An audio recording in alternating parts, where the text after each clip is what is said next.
ദൈവത്തിന്റെ അതിപരിശുദ്ധ നാമം വാഴ്ത്തപ്പെടുമാറാകട്ടെ.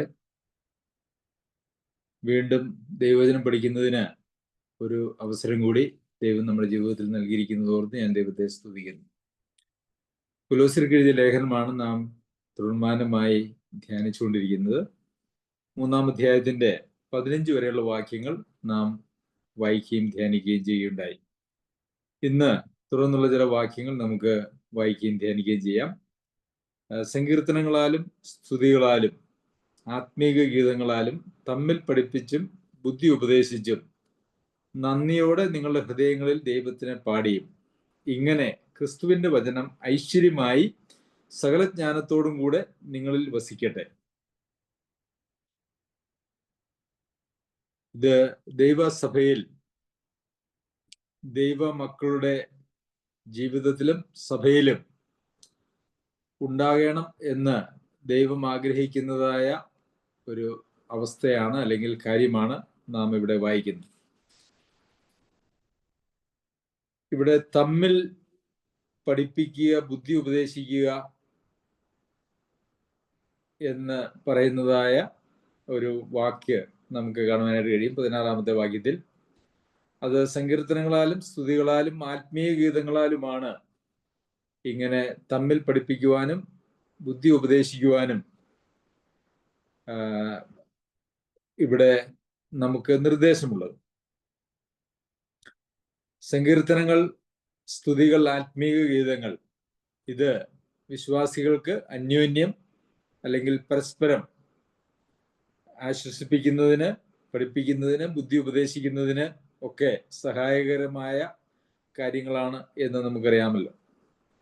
ഒരു ഉദാഹരണത്തിന് നമുക്ക് ഒരു പാട്ട് ഒരാൾ പാടുമ്പോൾ ആ പാട്ട് കേൾക്കുമ്പോൾ ആ പാട്ടിന്റെ വരികളെ നാം യഥാർത്ഥത്തിൽ ഉൾക്കൊണ്ടുകൊണ്ട് തന്നെയാണ് അത് കേൾക്കുകയും അല്ലെങ്കിൽ പാടുകയും ചെയ്യുന്നതെങ്കിൽ അത് നമുക്ക് ആശ്വാസം, പ്രത്യാശ അതൊക്കെ നമുക്ക് നൽകുന്നതായിട്ടുള്ള പാട്ടുകളായിരിക്കാം. അതല്ല എങ്കിൽ നമ്മുടെ ഹൃദയത്തിൽ നിന്നും ദൈവത്തിന് സ്തുതിസ്തോത്ര യാഗങ്ങൾ അർപ്പിക്കുന്നതിന് പര്യാപ്തമായിട്ടുള്ള പാട്ടുകളായിരിക്കാം. അതുപോലെ തന്നെ സങ്കീർത്തനങ്ങൾ എന്ന് പറഞ്ഞാൽ നല്ല കീർത്തനങ്ങൾ ബൈബിളിൽ നമുക്ക് ലഭ്യമായ സങ്കീർത്തന പുസ്തകം, അതും അതിന് ഉപകാരമാണ്. അതുപോലെ സ്തുതികൾ, നമുക്കറിയാം സ്തുതിസ്തോത്ര യാഗങ്ങൾ നാം അർപ്പിക്കുമ്പോൾ അതിന് നേതൃത്വം കൊടുക്കുന്നതായ ദൈവ പൈതലിനോടൊപ്പം അത് കേൾക്കുകയും അതിന് ആമേൻ പറയുകയും ചെയ്യുന്നതായിട്ടുള്ള ആളുകളും അവരോടൊപ്പം തന്നെ ദൈവത്തെ സ്തുതിക്കുകയും മഹത്വപ്പെടുത്തുകയുമാണ് ചെയ്യുന്നത്. ഒരു സഭയിൽ നമുക്കറിയാം അംഗങ്ങൾ ഏറെ ഉണ്ടാവും. എല്ലാവർക്കും ഉച്ചത്തിൽ സഭയെ സ്തുതിക്കുന്നതിൽ നേതൃത്വം കൊടുക്കുവാനായിട്ടുള്ള സമയ പരിമിതി ഉണ്ടാകുമല്ലോ. നമുക്ക് അരമണിക്കൂറോ അല്ലെങ്കിൽ 3/4 മണിക്കൂറോ ഒക്കെയാണ് ലഭ്യമായിട്ടുള്ളത്. അപ്പോൾ എല്ലാവർക്കും ഒന്നും അങ്ങനെ ചെയ്യുവാനായിട്ടൊരു പക്ഷേ കഴിഞ്ഞു എന്ന് വരില്ല.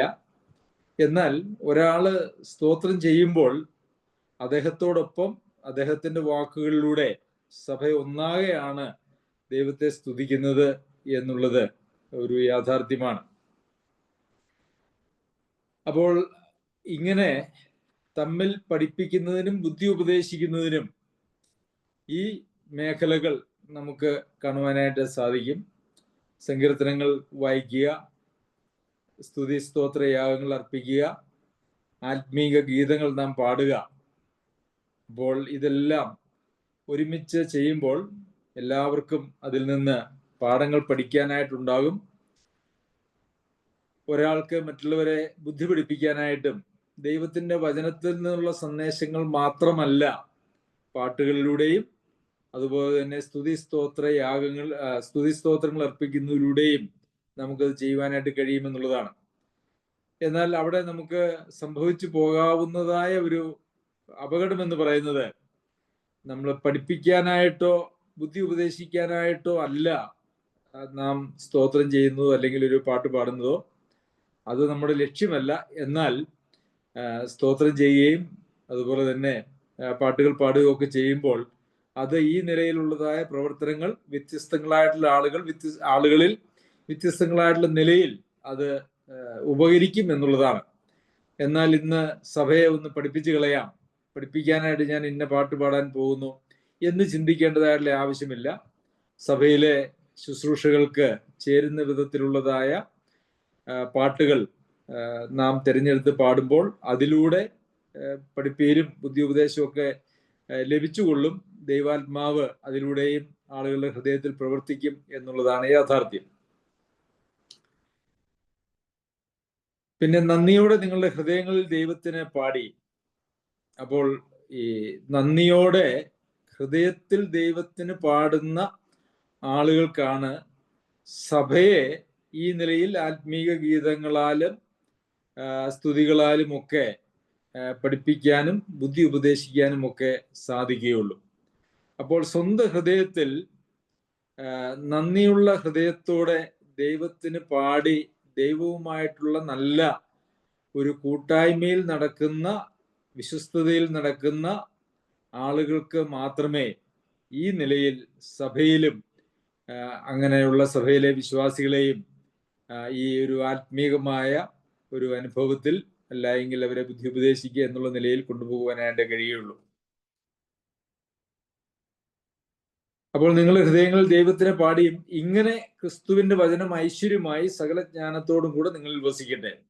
അപ്പോൾ ഇങ്ങനെ ചെയ്യുന്നത് വഴി, അതായത് സങ്കീർത്തനങ്ങളാലും സ്തുതികളാലും ആത്മീയ ഗീതങ്ങളാലും തമ്മിൽ പഠിപ്പിച്ചും ബുദ്ധി ഉപദേശിച്ചും നന്ദിയോടെ നിങ്ങളുടെ ഹൃദയങ്ങളിൽ പാടിയും ഇങ്ങനെ ക്രിസ്തുവിന്റെ വചനം ഐശ്വര്യമായി സകല ജ്ഞാനത്തോടും കൂടെ നിങ്ങളിൽ വസിക്കട്ടെ.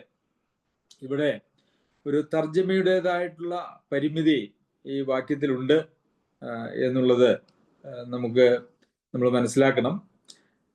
യഥാർത്ഥത്തിൽ അതിൻ്റെ മൂലഭാഷയിൽ ഇതിന്റെ മൂലഭാഷയിൽ ഗ്രീക്കിൽ ഇങ്ങനെ എന്നുള്ള ആ പ്രയോഗം, ആ ഒരു വാക്ക് വ്യത്യസ്തമായിട്ടുള്ള തലത്തിൽ തർജ്ജമ ചെയ്യാവുന്നതായിട്ടുള്ള ഒരു പദമാണ്.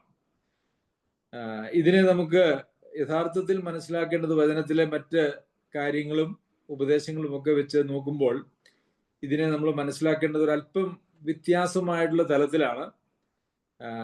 അവിടെ എങ്ങനെയാണ് നാം മനസ്സിലാക്കേണ്ടതെന്ന് വെച്ചാൽ, ക്രിസ്തുവിന്റെ വചനം ഐശ്വര്യമായി സകല ജ്ഞാനത്തോടും കൂടെ നിങ്ങളിൽ വസിച്ചിട്ട് സങ്കീർത്തനങ്ങളാലും സ്തുതികളാലും ആത്മീയ ഗീതങ്ങളാലും തമ്മിൽ പഠിപ്പിച്ചും ബുദ്ധി ഉപദേശിച്ചും നന്ദിയോടെ നിങ്ങളുടെ ഹൃദയങ്ങളിൽ ദൈവത്തിന് പാടുകയും ചെയ്യുക എന്നാണ്. ഇങ്ങനെ നമുക്ക് ഇങ്ങനെയും അത് തർജ്ജമ ചെയ്യാവുന്നതാണ്. നമ്മൾ ഗ്രാമാറ്റിക്കലി അല്ലെങ്കിൽ ഭാഷാപരമായിട്ട് ഈ രണ്ട് തർജ്ജമകളും ശരിയാണ്, രണ്ട് രീതിയിലും തർജ്ജമ ചെയ്യാം. എന്നാൽ ദൈവവചനത്തിലെ മറ്റ് വേദഭാഗങ്ങളോട് ചേർത്ത് വെച്ച് നാം നോക്കുമ്പോൾ ഇവിടെ പറഞ്ഞിരിക്കുന്നതായുള്ള തർജ്ജമയേക്കാൾ കുറച്ചുകൂടി ഉത്തമം ഞാൻ രണ്ടാമത് പറഞ്ഞ നിലയിലുള്ളതായ തർജ്ജമയാണ്. ആധുനിക മലയാള വിവർത്തനങ്ങളിലൊക്കെയും അത് അങ്ങനെ തന്നെയാണ് തർജ്ജമ ചെയ്തിരിക്കുന്നത്, ഈ രീതിയിലല്ല എന്നുള്ളതിലേക്ക് നിങ്ങളുടെ ശ്രദ്ധയെ ഞാൻ ക്ഷണിക്കുന്നു. അപ്പോൾ എങ്ങനെ നാം ഈ തർജ്ജമയെ ഒന്ന് പരിഷ്കരിച്ച് ഈ വാക്യത്തെ ചിന്തിച്ചാൽ, ക്രിസ്തുവിന്റെ വചനം, അതായത് സുവിശേഷം ഐശ്വര്യമായി എന്ന് പറഞ്ഞാൽ ധന്യമായി, ആഴത്തിൽ എന്നൊക്കെയുള്ള അർത്ഥമാണ് അതിൻ്റെ മൂലഭാഷയിലുള്ളത്. അപ്പോൾ ക്രിസ്തുവിന്റെ വചനം വളരെ ധന്യമായി, ആഴത്തിൽ, സകല ജ്ഞാനത്തോടും കൂടെ നിങ്ങളിൽ വസിച്ചിട്ട് അല്ലെങ്കിൽ വസിക്കുന്നത് വഴി നിങ്ങൾക്ക് സങ്കീർത്തനങ്ങളാലും സ്തുതികളാലും ആത്മീയ ഗീതങ്ങളാലും തമ്മിൽ പഠിപ്പിക്കുവാനും ബുദ്ധി ഉപദേശിക്കുവാനും നന്ദിയുള്ള ഹൃദയത്തോടെ ദൈവത്തിന് പാടുവാനും നിങ്ങൾക്ക് കഴിയും എന്നുള്ളതാണ് ഇതിൻ്റെ യഥാർത്ഥത്തിലുള്ള ഒരു തർജ്ജമ എന്ന് പറയുന്നത്, അതിൻ്റെ അർത്ഥം എന്ന് പറയുന്നത്. അപ്പോൾ നമുക്ക് സങ്കീർത്തനങ്ങളാലും സ്തുതികളാലും ആത്മീയ ഗീതങ്ങളാലും ഒക്കെ തമ്മിൽ പഠിപ്പിക്കുവാനും ബുദ്ധി ഉപദേശിക്കുവാനും ഒക്കെ കഴിയണമെങ്കിൽ, അല്ലെങ്കിൽ നന്ദിയോടെ നമ്മുടെ ഹൃദയങ്ങളിൽ ദൈവത്തിന് പാടാൻ നമുക്ക് കഴിയണമെങ്കിൽ എന്താണ് ഉണ്ടാവേണ്ടത്? ക്രിസ്തുവിന്റെ വചനം ഐശ്വര്യമായി സകല ജ്ഞാനത്തോടും കൂടെ നമ്മിൽ വസിക്കണം. അങ്ങനെ ക്രിസ്തുവിന്റെ വചനം ഐശ്വര്യമായി സകല ജ്ഞാനത്തോടും കൂടെ നമ്മിൽ വസിക്കുന്നുവെങ്കിൽ മാത്രമേ നമുക്ക് അന്യോന്യം പാട്ടുകളിലൂടെയും സങ്കീർത്തനങ്ങളിലൂടെയും സ്തുതികളിലൂടെയും ഒക്കെ മറ്റുള്ളവരെ ഉത്സാഹിപ്പിക്കുവാൻ, ഉപദേശിക്കുവാൻ, പഠിപ്പിക്കുവാനൊക്കെ കഴിയുകയുള്ളൂ. പലപ്പോഴും ആളുകൾ സ്തോത്രം ചെയ്യുകയോ അല്ലെങ്കിൽ പ്രാർത്ഥിക്കുകയോ സങ്കീർത്തനം വായിച്ച് അതിൽ നിന്ന് പങ്കുവെക്കുകയോ ഒക്കെ ചെയ്യുമ്പോൾ അടിസ്ഥാനപരമായിട്ടുള്ള ചില വചന ഉപദേശങ്ങൾക്ക് വിരുദ്ധമായിട്ട് അവരറിയാതെ തന്നെ പറഞ്ഞു പോകുന്നത് ശ്രദ്ധയിൽപ്പെട്ടിട്ടുണ്ട്. അങ്ങനെ പല സന്ദർഭങ്ങളും ഉണ്ടാകാറുണ്ട്. അത് മനഃപൂർവ്വമല്ല, മറിച്ച് അവരുടെ ആ പരിജ്ഞാനത്തിന്റെ ഒരു കുറവാണ് അവിടെ ഉള്ളത് എന്നുള്ളത് കാണുവാനായിട്ട് സാധിക്കും. യഥാർത്ഥത്തിൽ നമുക്ക് ആത്മീക വർധനവിന്, അന്യോന്യം പ്രബോധിപ്പിക്കുന്നതിന്, അന്യോന്യം പ്രബോധിപ്പിക്കുവാനുള്ള പ്രാപ്തി എന്ന് നമ്മൾ റോമർക്ക് എഴുതിയ ലേഖനം പഠിച്ചപ്പോൾ നമ്മളവിടെ പഠിക്കുകയുണ്ടായി. ഈ അന്യോന്യം പ്രബോധിപ്പിക്കണമെങ്കിൽ അതിന് നമുക്കൊരു പ്രാപ്തി ഉണ്ടാകേണ്ടത് ആവശ്യമാണ്. ആ പ്രാപ്തി എന്ന് പറയുന്നത് നമുക്ക് എന്തെങ്കിലും വചനം പ്രസംഗിക്കാനായിട്ടുള്ള കഴിവോ പ്രസംഗ പാഠവുമോ ഒന്നുമല്ല, മറിച്ച് ദൈവവചനത്തിന്റെ കൃത്യമായിട്ടുള്ള ബോധ്യങ്ങൾ, അതാണ് യഥാർത്ഥത്തിൽ നമുക്ക് പ്രാപ്തി എന്ന് പറയുവാനായിട്ട് കഴിയുന്നത്. അത് നമുക്കറിയണം. അത് മാത്രവുമല്ല, അത് നമ്മുടെ ജീവിതത്തിൽ നാം അനുസരിക്കുകയും ചെയ്യുമ്പോഴാണ് മറ്റുള്ളവരെ പഠിപ്പിക്കുന്നതിനും ഉപദേശിക്കുന്നതിനും ഒക്കെ നമുക്ക് ഒരു പ്രാപ്തി ലഭിക്കുന്നത്. അപ്പോൾ വചനം, ക്രിസ്തുവിന്റെ വചനം ഐശ്വര്യമായി സകല ജ്ഞാനത്തോടും കൂടെ നമ്മിൽ വസിക്കുക എന്ന് പറയുന്നത് ഒരു സഭാ ജീവിതത്തിൽ ഏറെ പ്രാധാന്യം അർഹിക്കുന്നതായിട്ടുള്ള കാര്യമാണ്. അങ്ങനെ അതിനെക്കുറിച്ച് വ്യത്യസ്തമായിട്ടുള്ള രീതിയിൽ വചനത്തിൽ നമുക്ക് കാണുവാനായിട്ട് സാധിക്കും. സകല മനുഷ്യരും രക്ഷിക്കപ്പെടുവാനും സത്യത്തിന്റെ പരിജ്ഞാനത്തിലെത്തുവാനും അവൻ ആഗ്രഹിക്കുന്നു. അതുപോലെ തന്നെ സഭയിലെ വിവിധ ശുശ്രൂഷകൾ ദൈവം ഏൽപ്പിച്ചിരിക്കുന്നത് ഈ നിലയിൽ എല്ലാവരും ഈ പരിജ്ഞാന പൂർത്തി പ്രാപിക്കേണ്ടതിനാണ് എന്നൊക്കെ നമ്മൾ വായിക്കുന്നുണ്ട്. എഫെസ്യർക്ക് എഴുതിയ ലേഖനം 4-ാം അധ്യായത്തിലും അതുപോലെ മറ്റ് എല്ലാ വേദഭാഗങ്ങളിലും നമുക്കത് കാണുവാനായിട്ട് കഴിയും. നമ്മളിൽ ഈ ക്രിസ്തുവിന്റെ വചനം അല്ലെങ്കിൽ ദൈവവചനം അല്ലെങ്കിൽ സുവിശേഷം അത് എത്രത്തോളം കൃത്യമായും ആഴത്തിലും സകല ജ്ഞാനത്തോടും കൂടെ നമ്മിൽ വസിക്കുന്നു എങ്കിൽ മാത്രമേ നമുക്ക് മറ്റുള്ളവർക്ക് പ്രയോജനകരമായ ഒരു ശുശ്രൂഷ ചെയ്യുവാനായിട്ട് കഴിയുകയുള്ളൂ. നമുക്കറിയാം, നാൾതോറും അന്യോന്യം പ്രബോധിപ്പിച്ചുകൊള്ളുവിൻ എന്നുള്ളതാണ് നമുക്കുള്ളതായിട്ടുള്ള നിർദ്ദേശം എന്ന് പറയുന്നത്. അന്യോന്യം പ്രബോധിപ്പിക്കുക എന്ന് പറയുന്നത് പുൽപ്പിറ്റിൽ കയറി നിന്ന് പറയുന്ന കാര്യങ്ങൾ മാത്രമല്ല, മറിച്ച് നാം തമ്മിൽ കാണുമ്പോഴും, ഒരുപക്ഷെ നാം ഒരു ഭവനത്തിൽ പോയി അവിടെ അവരെ സന്ദർശിച്ച് അവിടെ നിന്ന് ഒരു പാട്ടൊക്കെ പാടി അല്ലെങ്കിൽ ഒരു പ്രാർത്ഥിച്ചൊക്കെ പിരിയുമ്പോൾ അവിടെയുള്ള നമ്മുടെ സ്തുതി സ്തോത്രങ്ങളും അതുപോലെ എല്ലാ കാര്യങ്ങളും ഫോണിൽ സംസാരിക്കുമ്പോഴാണെങ്കിലും നമ്മുടെ വാക്കുകൾ സകല ജ്ഞാനത്തോടും കൂടെ ആകണമെങ്കിൽ ദൈവവചനം, ക്രിസ്തുവിന്റെ വചനം വളരെ ഐശ്വര്യമായി നമ്മളുടെ ഉള്ളിൽ വസിക്കേണ്ടത് ആവശ്യമാണ്. ഈ പ്രബോധിപ്പിക്കുക എന്ന് പറയുന്നത് കേവലം സഭായോഗത്തിൽ മാത്രം നടക്കുന്നതായിട്ടുള്ളൊരു കാര്യമല്ല, മറിച്ചത് എല്ലായ്പ്പോഴും നമ്മളുടെ ജീവിതത്തിൽ ഉണ്ടാകേണ്ടതായ കാര്യങ്ങളാണ്. തമ്മിൽ കണ്ടുമുട്ടുമ്പോഴും ഫോൺ ചെയ്യുമ്പോഴും ഒക്കെ നമ്മുടെ വാക്കുകൾ എപ്പോഴും അങ്ങനെ മറ്റുള്ളവർക്ക് ആത്മീയമായിട്ട് പ്രയോജനം ലഭിക്കുന്നതായിട്ടുള്ള വാക്കുകൾ ആയിരിക്കേണ്ടത് ആവശ്യമാണ്.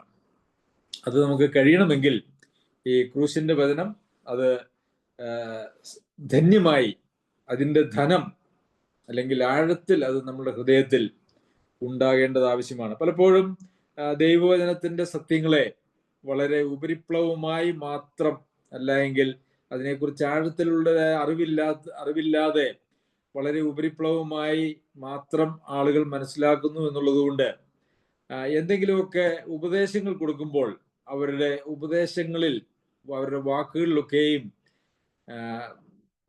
ദൈവവചനപ്രകാരം അല്ലാത്ത നിലയിലുള്ളതായ ഉപദേശങ്ങൾ കടന്നു വരുന്നത് നമുക്ക് ശ്രദ്ധിക്കുവാനായിട്ട് സാധിക്കും.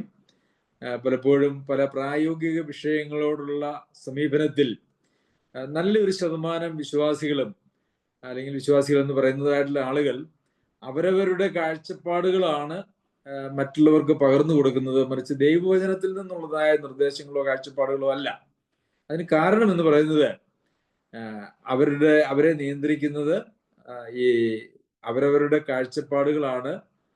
അതല്ലാതെ ക്രിസ്തുവിന്റെ വചനം അവരിൽ സമൃദ്ധിയായി വസിക്കുകയോ അതല്ല എങ്കിൽ അതിന്റെ ആഴങ്ങൾ അവർക്ക് മനസ്സിലാവുകയോ ചെയ്യാത്തത് കൊണ്ട്, അല്ലെങ്കിൽ അങ്ങനെ ഒരു ജ്ഞാനം, ദൈവികമായിട്ടുള്ള ഒരു ജ്ഞാനം പ്രാപിക്കാത്തത് കൊണ്ട് ഈ ലോകത്തിലുള്ള മറ്റേത് മനുഷ്യരും ഉപദേശിക്കുന്നതായിട്ടുള്ള ഉപദേശങ്ങളാണ് പലപ്പോഴും വിശ്വാസികളുടെ വായിൽ നിന്ന് വരാറുള്ളത്. നമുക്കൊരിക്കലും അങ്ങനെ ജീവിക്കുവാനായിട്ടല്ല ദൈവം നമ്മെക്കുറിച്ച് ആഗ്രഹിക്കുന്നത്. നന്മയും പ്രസാദവും പൂർണ്ണതയുമുള്ള ദൈവഹിതം, അതിൽ കുറഞ്ഞൊന്നും ആഗ്രഹിക്കുവാനായിട്ടോ ഉപദേശിക്കുവാനായിട്ടോ ചെയ്യാനായിട്ടോ നമുക്ക് അനുവാദമില്ല. അതിൽ കുറയുന്നതെല്ലാം അപൂർണമാണ്, അല്ലെങ്കിൽ ദൈവസന്നിധിയിൽ അതിനുള്ള സ്വീകാര്യത എന്ന് പറയുന്നത് കുറവാണ്, അല്ലെങ്കിൽ സ്വീകാര്യത ഇല്ല എന്ന് നമ്മൾ പറയേണ്ടതായിട്ട് വരും. അപ്പോൾ നമ്മുടെ ജീവിതത്തെ ദൈവാനുരൂപമായി രൂപാന്തരപ്പെടുത്തുന്നതിനും ദൈവത്തിന്റെ ഇഷ്ടം നമ്മൾ നമ്മുടെ ജീവിതത്തിൽ ചെയ്യേണ്ടതിനും, അതുപോലെ തന്നെ ഒരു സഭയുടെ പശ്ചാത്തലത്തിൽ എല്ലാവർക്കും നാം പ്രയോജനമുള്ളവരായി തീരുന്നതിനും ആത്മീയമായിട്ട് പ്രയോജനമുള്ളവരായി തീരുന്നതിനും വേണ്ടി ഈ ക്രിസ്തുവിന്റെ വചനം ഐശ്വര്യമായി നമ്മളുടെ ഹൃദയങ്ങളിൽ സകല ജ്ഞാനത്തോടും കൂടെ വസിക്കേണ്ടത് ആവശ്യമാണ്. അതുകൊണ്ടാണ് ഈ ഒരു കാര്യത്തിൽ നമ്മൾ ഏറെ പ്രാധാന്യം കൊടുത്തുകൊണ്ട് ദിനംതോറും ദൈവവചന പഠനം എന്ന് പറയുന്നതായിട്ടുള്ള ഒരു ക്രമീകരണം നമ്മുടെ സഭയിൽ നാം വെച്ചിരിക്കുന്നത്. എത്രത്തോളം ആളുകൾ ഈ ഒരു അവസ്ഥയെ, അല്ലെങ്കിൽ ഇങ്ങനെയുള്ള ഒരു ഗുണത്തെ അവരുടെ ആത്മീകമായിട്ടുള്ള ജ്ഞാനം വർദ്ധിപ്പിക്കേണ്ടതിന് ഉപയോഗിക്കുന്നുണ്ട് എന്നുള്ളത് എനിക്കറിയില്ല. ഞാൻ പലപ്പോഴും ശ്രദ്ധിച്ചിട്ടുള്ളതായിട്ടുള്ളൊരു കാര്യം, നമ്മുടെ സന്ദേശങ്ങൾ അത് യൂട്യൂബിലൊക്കെ എടുത്ത് നോക്കിയാൽ പല സന്ദേശങ്ങളും നമ്മളുടെ സഭയിലെ അംഗങ്ങളുടെ എണ്ണത്തിനൊത്തവണ്ണം പോലും ആരും കേട്ടിട്ടില്ല എന്നുള്ളതാണ്. ഒരു ഉദാഹരണത്തിന് 10, 35, 40 ആളുകൾ നാം ഉണ്ട്.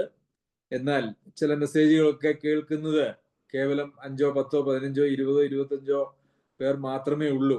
രണ്ടാമതൊന്ന് കേൾക്കാൻ പോലും ഉള്ള ഒരു അവസ്ഥ അല്ലെങ്കിൽ താല്പര്യം നമ്മളിൽ ഇല്ലാതെ പോകുന്നുവോ എന്ന് ഞാൻ ഭയപ്പെടുന്നു. അങ്ങനെ കേൾക്കാനായിട്ട് ആവശ്യമില്ലാത്തത് കൊണ്ടാണ് എങ്കിൽ ഈ ദൈവവചനത്തിന്റെ ജ്ഞാനം ഓൾറെഡി നാം പ്രാപിച്ച് അതിൽ നാം തികച്ചും നിശ്ചയമുള്ളവരായിട്ടിരിക്കുന്നു എന്ന് വേണമെങ്കിൽ നമുക്കതിന് ചിന്തിക്കാം. എന്നാൽ അങ്ങനെയുള്ള ഒരു നിശ്ചയമോ ആ നിശ്ചയത്തിന്റെ അടിസ്ഥാനത്തിലുള്ളതായിട്ടുള്ള ജീവിതമോ നമുക്ക് അങ്ങനെ ധാരാളം കാണുവാനായിട്ടില്ലല്ലോ. അപ്പോൾ നമ്മൾ ദൈവവചനത്തിന്റെ കേൾവി അത് ഐശ്വര്യമായി നമ്മളിൽ ഇല്ല എന്നുള്ളത് നമുക്ക് നമ്മളുടെ ജീവിതങ്ങളെ പരിശോധിച്ചാൽ നമുക്ക് കാണുവാനായിട്ട് കഴിയും. എന്നാൽ അത് സമൃദ്ധിയായി നാം അനുഭവിക്കുകയും അത് സമൃദ്ധിയായി നമ്മൾ വളരുകയും ചെയ്യേണ്ടത് ആവശ്യമാണ്. അതിന് നമുക്ക് ലഭ്യമായിരിക്കുന്ന അല്ലെങ്കിൽ സഭ ലഭ്യമാക്കിയിരിക്കുന്നതായിട്ടുള്ള സാധ്യതകൾ ദൈവമക്കൾ പ്രയോജനപ്പെടുത്തേണ്ടതും ആവശ്യമാണ്. പലപ്പോഴും നാം ദൈവവചനത്തിൽ നിന്നുള്ള കാര്യങ്ങൾ എടുത്ത് സഭയിലോ അതല്ല എങ്കിൽ ദൈവമക്കളോട് വ്യക്തിപരമായിട്ടോ സംസാരിക്കുമ്പോൾ നാം തെറ്റിച്ചൊക്കെ പറയുന്നു എന്ന് വന്നാൽ അത് ആളുകളുടെ ഹൃദയത്തിൽ അത് ഗുണം ചെയ്യില്ല എന്ന് മാത്രമല്ല, അതേറെ ദോഷം ചെയ്യാനായിട്ടുള്ള സാധ്യതയുമുണ്ട്. അതുകൊണ്ട് ദൈവവചനത്തിന്റെ ആ മർമ്മങ്ങളെ, രഹസ്യങ്ങളെ, അല്ലെങ്കിൽ ദൈവവചനം എന്ത് ഉദ്ദേശിച്ചിരിക്കുന്നു എന്നുള്ള കാര്യത്തെക്കുറിച്ച് വളരെ കൃത്യമായിട്ടുള്ള ഒരു അറിവ് നമുക്ക് എല്ലാവർക്കും ഉണ്ടാകേണ്ടത് ആവശ്യമാണ്. ശരി, അതിനുശേഷം പറയുന്നത് 17ാമത്തെ വാക്യത്തിൽ, വാക്കിനാലോ ക്രിയയാലോ എന്ത് ചെയ്താലും സകലവും കർത്താവായ യേശുവിന്റെ നാമത്തിൽ ചെയ്തും അവൻ മുഖാന്തരം പിതാവായ ദൈവത്തിന് സ്തോത്രം പറഞ്ഞുകൊണ്ടിരിക്കും. ഇത് ഇവിടെ ഒരു പശ്ചാത്തലം ഇതിനകത്തുണ്ട്. ഈ ഇവിടുത്തെ പശ്ചാത്തലം എന്ന് പറയുന്നത് ദൈവമക്കൾ തമ്മിലുള്ളതായിട്ടുള്ള ഇടപാടിൽ ആണ് ഇവിടെ ഉദ്ദേശിച്ചിരിക്കുന്നത്. എന്ത് ചെയ്താലും, വാക്കിനാലോ ക്രിയയാലോ എന്ത് ചെയ്താലും സകലവും കർത്താവായ യേശുവിന്റെ നാമത്തിൽ ചെയ്തും. അപ്പോൾ പ്രിയ സഹോദരി സഹോദരന്മാരെ, നാം ചെയ്യുന്നതായിട്ടുള്ള എല്ലാ കാര്യങ്ങളും അത് കർത്താവായ യേശുക്രിസ്തുവിന്റെ നാമത്തിൽ ചെയ്യാൻ യോഗ്യമായിരിക്കുന്ന കാര്യങ്ങളായിരിക്കണം. നാം പറയുന്നതായിട്ടുള്ള എല്ലാ വാക്കുകളും കർത്താവായ യേശുക്രിസ്തുവിന്റെ നാമത്തിൽ പറയാൻ കഴിയുന്ന വാക്കുകളുമായിരിക്കണം. അതായത് നാം ഒരു വാക്ക് പറഞ്ഞാൽ, നാം ഒരു പ്രവൃത്തി ചെയ്താൽ അതിൻ്റെ അടിയിൽ ശരി, ഞാനിത് അംഗീകരിച്ചിരിക്കുന്നു എന്ന് പറഞ്ഞുകൊണ്ട് ക്രിസ്തുവിനൊരു ഒപ്പിടാൻ സാധിക്കണം. നമ്മുടെ നാട്ടുഭാഷയിൽ പറഞ്ഞാൽ ക്രിസ്തുവിനൊരു ഒപ്പിടാൻ സാധിക്കണം. ഈ പറഞ്ഞത് ശരിയാണ്, ഞാൻ അതിനെ അംഗീകരിക്കുന്നു. അതുകൊണ്ട് അതാണ് യഥാർത്ഥത്തിൽ കർത്താവായ യേശു ക്രിസ്തുവിന്റെ നാമത്തിൽ ചെയ്യുക എന്ന് പറഞ്ഞാൽ അതിൻ്റെ അർത്ഥം. ക്രിസ്തു അതിനോട് വിയോജിക്കുകയില്ല, അതിനോട് ചേർന്ന് നിൽക്കും. അല്ല എങ്കിൽ നാം അതിൻ്റെ ആഴത്തിൽ നാം മനസ്സിലാക്കിയാൽ ക്രിസ്തു അതിന് വിയോജിക്കുകയില്ല എന്ന് മാത്രവുമല്ല, നമുക്ക് ക്രിസ്തു എന്താണോ ചെയ്യുന്നത്, നമ്മെ കൊണ്ട് ചെയ്യാൻ ആഗ്രഹിക്കുന്നത് അത് തന്നെ നാം ചെയ്യുന്നവരായി തീരുക. അപ്പോൾ ഇത് രണ്ടും യഥാർത്ഥത്തിൽ അർത്ഥത്തിൽ ഒന്ന് തന്നെയാണ്. നാം ജീവിക്കുന്ന നമ്മുടെ ജീവിത സാഹചര്യത്തിൽ, സഭയിലാണെങ്കിലും വ്യക്തി ജീവിതത്തിലാണെങ്കിലും കുടുംബജീവിതത്തിലാണെങ്കിലും, എന്താണോ ഒരു പ്രത്യേക സാഹചര്യത്തിൽ ക്രിസ്തു ആയിരുന്നെങ്കിൽ ചെയ്യുക, അത് തന്നെയാണ് നാമും ചെയ്യേണ്ടതായിട്ടുള്ളത്. അതാണ് കർത്താവായ യേശു ക്രിസ്തുവിന്റെ നാമത്തിൽ ചെയ്യുക എന്ന് പറയുന്നത് കൊണ്ട് അർത്ഥമാക്കിയിരിക്കുന്നത്. പ്രിയമുള്ളവരെ, ഏറെ പ്രാധാന്യമുള്ളതായ ഒരു കാര്യമാണ് ഇവിടെ ഈ 17-ാമത്തെ വാക്യം എന്ന് പറയുന്നത്. നമുക്ക് നമ്മുടെ ഇഷ്ടത്തിനനുസരിച്ച് ചെയ്യാൻ, ജീവിക്കാൻ, സംസാരിക്കാൻ, പ്രവർത്തിക്കാൻ യാതൊരു വക അനുവാദവും നമുക്കില്ല.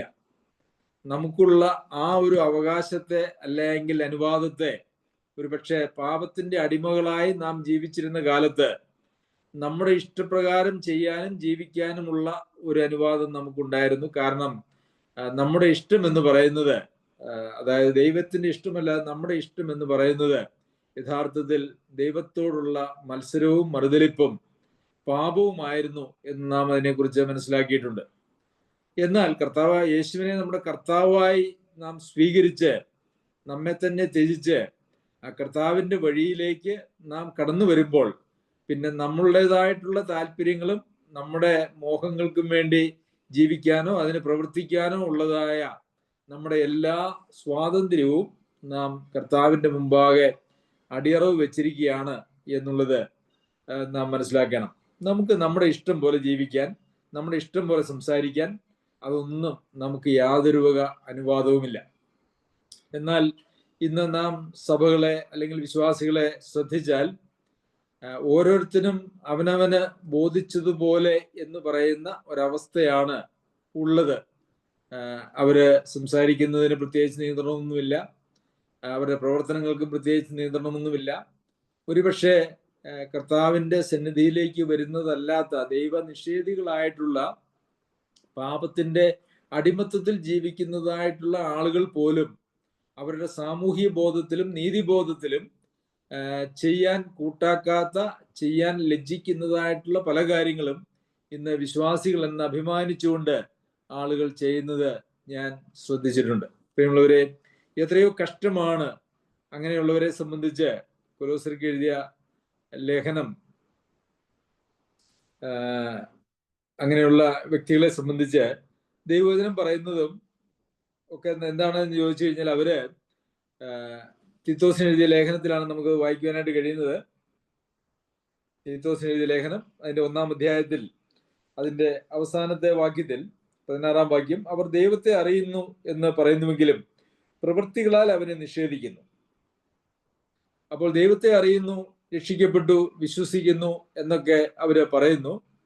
എന്നാൽ അവരുടെ പ്രവൃത്തികളാൽ അവർ അവനെ നിഷേധിക്കുന്നു. അതായത് അവരുടെ പ്രവൃത്തികൾ നോക്കിയാൽ ദൈവമുണ്ട് എന്നോ, ദൈവം അവരുടെ കർത്താവാണ് എന്നോ, യേശു അവരുടെ കർത്താവാണ് എന്നോ, അവർ രക്ഷിക്കപ്പെട്ടവരാണോ എന്നോ പറയുവാനായിട്ട് കഴിയുകയില്ല. അതിനെക്കുറിച്ച് അടുത്ത വാചകം പറയുന്നത്, അവർ അറയ്ക്കത്തക്കവരും അനുസരണം കെട്ടവരും യാതൊരു നല്ല കാര്യത്തിനും കൊള്ളരുതാത്തവരുമാവുന്നു. അതായത് ദൈവത്തെ അറിയുന്നു എന്ന് പറയുന്നു, ദൈവത്തിൽ വിശ്വസിക്കുന്നു എന്ന് പറയുന്നു, രക്ഷിക്കപ്പെട്ടു എന്നൊക്കെ അവർ പറയുന്നു. പക്ഷെ അവരുടെ പ്രവൃത്തികൾ നോക്കിയാൽ അതിന് പ്രവൃത്തികളല്ല, അത് നിഷേധിക്കുകയാണ് ചെയ്യുന്നത്. വായ് കൊണ്ട് ഒരു കാര്യം പറയുകയും പ്രവൃത്തി കൊണ്ട് മറ്റൊരു കാര്യം ആണ് പറയുന്നത്. അപ്പോൾ യഥാർത്ഥത്തിൽ എന്തിനാണ് വില? വായ് കൊണ്ട് പറയുന്നതിനാണോ വില? പ്രവർത്തിക്കുന്നതിനാണോ വില? എന്തിനാണ് മൂല്യം കൽപ്പിക്കുന്നത്? നമുക്കറിയാം, ഒരു മദ്യപാനി മദ്യപാനത്തിന്റെ ദോഷത്തെക്കുറിച്ച് പ്രസംഗിക്കുകയും അതിനുശേഷം ഒരു മദ്യശാലയിലേക്ക് കയറിപ്പോവുകയും ചെയ്താൽ യഥാർത്ഥത്തിൽ അവിടെ എന്താണ് നമുക്ക് മനസ്സിലാക്കാനായിട്ട് കഴിയുക? അദ്ദേഹത്തിന്റെ പ്രവൃത്തിയാണ് ആളുകൾ കൂടുതൽ വെയിറ്റേജ് കൊടുക്കുന്നത്, അല്ലെങ്കിൽ കൂടുതൽ താല്പര്യം ആളുകൾക്ക് കൊടുക്കുന്നത്. അതുകൊണ്ടാണ് പ്രവൃത്തിയില്ലാത്ത വിശ്വാസം ചെത്തതാകുന്നു എന്ന് യാക്കോബ് അപ്പോസ്തലൻ പറയുന്നു. അപ്പോൾ നാം ദൈവത്തെ അനുസരിക്കുന്നു, ദൈവത്തെ അറിയുന്നു, ദൈവത്തിൽ വിശ്വസിക്കുന്നു, ദൈവത്തിന്റെ മുമ്പാകെ പോകുന്നു, അല്ലെങ്കിൽ ഞാൻ വീണ്ടും ജനിച്ചിരിക്കുന്നു, രക്ഷിക്കപ്പെട്ടിരിക്കുന്നു എന്നൊക്കെ പറയുമ്പോൾ അത് നാം യഥാർത്ഥത്തിൽ അങ്ങനെയാണോ എന്നുള്ളത് നമുക്കും മറ്റുള്ളവർക്കും മനസ്സിലാക്കുവാനായിട്ട് കഴിയുന്നത് നമ്മുടെ പ്രവർത്തനങ്ങളെ നോക്കിയാണ്. നമ്മുടെ പ്രവർത്തനങ്ങൾ നാം പറയുന്നതിനോ അവകാശപ്പെടുന്നതിനോ വിരുദ്ധമായിട്ടാണ് ഉള്ളതെങ്കിൽ നമ്മെക്കുറിച്ച് പറയുവാനായിട്ട് കഴിയുന്നത് അറയ്ക്കത്തക്കവർ, അനുസരണം കെട്ടവർ, യാതൊരു നല്ല കാര്യത്തിനും കൊള്ളാത്തവർ, അറയ്ക്കപ്പെട്ടവർ, അറപ്പുളവാക്കുന്നവർ. എത്രയോ ഭീകരമായ ഒരു വാക്കാണ് അവിടെ ഉപയോഗിച്ചിരിക്കുന്നത് നമുക്ക് കാണുവാനായിട്ട് കഴിയും. പ്രിയമുള്ളവരെ, നാം കൊലോസ്യർക്ക് എഴുതിയ ലേഖനത്തില് നാം അതിനെക്കുറിച്ച് വായിക്കുന്നത്, നാം എന്ത് ചെയ്താലും അത് കർത്താവ് അംഗീകരിക്കത്തക്ക രീതിയിലുള്ള കാര്യങ്ങൾ മാത്രമേ ചെയ്യാനായിട്ട് നമുക്ക് അനുവാദമുള്ളൂ. കാരണം നാം കർത്താവിന്റെ ദൈവത്തിന്റെ ദാസന്മാരാണ്. നാം പാപത്തിന്റെ ദാസന്മാരായിരുന്നു. പാപത്തിന്റെ ദാസ്യത്വത്തിൽ നമ്മെ വിടുവിച്ചിട്ട് നമ്മെ ഇന്നങ്ങനെ സ്വതന്ത്രരാക്കി നമ്മുടെ ഇഷ്ടം ചെയ്യാനായിട്ട് വിട്ടിട്ടില്ല. നാം കർത്താവിന്റെ നുകത്തിന്റെ കീഴിലേക്കാണ് വന്നിരിക്കുന്നത്. ആ കർത്താവിന്റെ നുകം നമ്മെ നിയന്ത്രിച്ച്, നമ്മെ വിശദീകരിച്ച്, നമ്മളെ രൂപാന്തരപ്പെടുത്തി ദൈവേഷ്ടം കൂടുതൽ കൂടുതൽ ചെയ്യുവാൻ നമ്മെ പ്രാപ്തരാക്കുന്ന ആ ജീവിതമാണ് ക്രിസ്തീയ ജീവിതം എന്ന് പറയുന്നത്. അതുകൊണ്ട് നമുക്ക് നമ്മുടെ ജീവിതത്തെ യഥാർത്ഥത്തിൽ ഒന്ന് പരിശോധിക്കാം.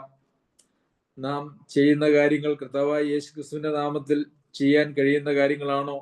അല്ലെങ്കിൽ യേശുക്രിസ്തുവിന്റെ നാമത്തിൽ ചെയ്യുന്ന കാര്യങ്ങളാണോ? നാം ചെയ്യുന്നതും പറയുന്നതുമായിട്ടുള്ള കാര്യങ്ങളുടെ താഴെ കർത്താവ് തന്റെ കയ്യൊപ്പ് പതിപ്പിക്കുമോ?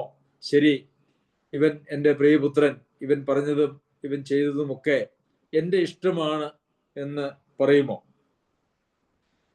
അതുപോലെ തന്നെ അവൻ മുഖാന്തരം പിതാവായ ദൈവത്തിന് സ്തോത്രം പറഞ്ഞുകൊണ്ടിരിപ്പിൻ. അപ്പോൾ നാം ചെയ്യുന്നതായിട്ടുള്ള കാര്യങ്ങൾ, സംസാരിക്കുന്നതായിട്ടുള്ള കാര്യങ്ങളൊക്കെ ദൈവത്തിന് സ്തോത്രം പറയുവാൻ പര്യാപ്തമായിട്ടുള്ള കാര്യങ്ങളുമായിരിക്കണം. ഒരു ദൈവ പൈതലിനെ സംബന്ധിച്ചിടത്തോളം അവരുടെ ജീവിതം എന്ന് പറയുന്നത് ദൈവത്തിന്റെ പരിപാടിയായിരിക്കുന്ന സഭ, കുടുംബം, സഭയാകുന്ന കുടുംബം, ഈ ഒരു സർക്കിളിലാണ് ഒരു ദൈവ പൈതലിന്റെ ജീവിതം എന്ന് പറയുന്നത്. കർത്താവിന്റെ ശരീരമായിരിക്കുന്ന സഭ, അതിൻ്റെ അവയവങ്ങളായിരിക്കുന്ന അതിലെ മെമ്പർമാര്, അതുപോലെ തന്നെ ദൈവത്തിന്റെ ഇഷ്ടം ചെയ്യുന്നതായിട്ടുള്ള ആളുകളുടെ ഒരു കൂട്ടം, അന്യോന്യം അവര് ഒരു ശരീരം പോലെ പ്രവർത്തിക്കുന്നു, ജീവിക്കുന്നു. അന്യോന്യം അവര് സങ്കീർത്തനങ്ങളാലും സ്തുതികളാലും ആത്മീയതകളാലും പഠിപ്പിക്കുന്നു, ബുദ്ധി ഉപദേശിക്കുന്നു. അവരുടെ ഹൃദയങ്ങളിൽ എപ്പോഴും ദൈവത്തിന് പാടുന്നു. നന്ദിയുള്ള ഹൃദയത്തോടു കൂടി അവർ ജീവിക്കുന്നു. പ്രിയമുള്ളവരെ, നമ്മുടെ ഹൃദയം ദൈവത്തോടുള്ള നന്ദിയാൽ നിറഞ്ഞിരിക്കുന്നതായിട്ടുള്ളൊരു ഹൃദയമാണോ, അതെയോ പരാതികളും പരിഭവങ്ങളും നിറഞ്ഞിരിക്കുന്നതായിട്ടുള്ള ജീവിതമാണോ?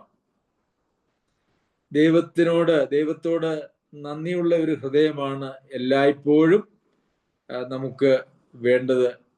അതിന് നമ്മെ കൊണ്ട് സാധിക്കുന്നു എന്ന് വന്നാൽ പോലും രക്ഷയുടെ മഹത്വത്തെ നാം മനസ്സിലാക്കുന്നുണ്ട് എന്നുള്ളതിൻ്റെ ഒരു തെളിവാണത്. രക്ഷയുടെ മഹത്വത്തെ, അതിൻ്റെ നന്മയെ, ആ വലിയ അനുഗ്രഹത്തെ മനസ്സിലാക്കിയിരിക്കുന്നതായ, ഉൾക്കൊണ്ടിരിക്കുന്നതായിട്ടുള്ള ഒരാൾക്കും ദൈവത്തോട് നന്ദിയില്ലാതെ ജീവിക്കുവാനായിട്ട് കഴിയുകയില്ല. അപ്പോൾ വാക്കിനാലോ ക്രിയയാലോ എന്ത് ചെയ്താലും സകലവും കർത്താവായ യേശു ക്രിസ്തുവിന്റെ നാമത്തിൽ ചെയ്തും അവൻ മുഖാന്തരം പിതാവായ ദൈവത്തിന് സ്തോത്രം പറഞ്ഞുകൊണ്ടിരിക്കും എന്ന് പറഞ്ഞാൽ എല്ലായ്പ്പോഴും നമ്മളിൽ നിന്ന് ഉളവാകേണ്ടത് സ്തോത്രം തന്നെയാണ്. അതായത് ദൈവത്തിന് സ്തോത്രം വരുവാൻ കാര്യമായ കാര്യങ്ങൾ മാത്രമാണ് നമ്മുടെ ജീവിതത്തിൽ നിന്ന് ഉണ്ടാവേണ്ടത്.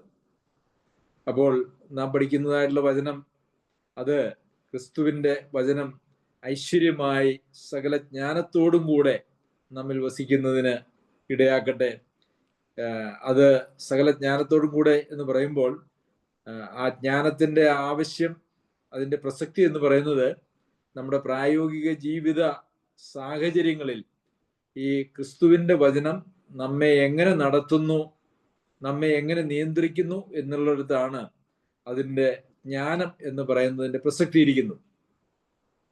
നാം പഠിക്കുന്നത് നമ്മളുടെ പ്രായോഗിക ജീവിത സാഹചര്യങ്ങളിൽ നമുക്ക് ഉപകാരമായി വരുന്നില്ല എങ്കിൽ നാം പഠിക്കുന്നത് കൊണ്ട് യാതൊരു ഗുണവുമില്ല.